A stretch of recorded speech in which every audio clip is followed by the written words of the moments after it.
Good morning mga boss. So ngayon i-check na po natin yung ginawa nating refrigerator. Pinagawa po na sa atin ito. Ito po isang Electrolux, tapos ang naging problema niya, nagkaroon siya ng leak dito sa condenser. So dahil built-in naman ito, ang ginawa natin, nilagyan na lang natin siya ng condenser. Nilabas na natin yung condenser kasi ang original nito, yung condenser nasa loob. Ayan. So gumagana na po yan. Ayan po. Okay. So tingnan po natin yung loob.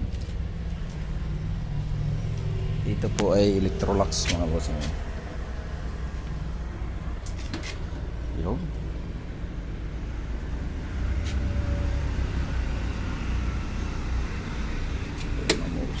So ito yelo na siya. Ay, yan po yung loob. So medyo luma na po ito, pero good pa naman. Okay, so okay na po ito.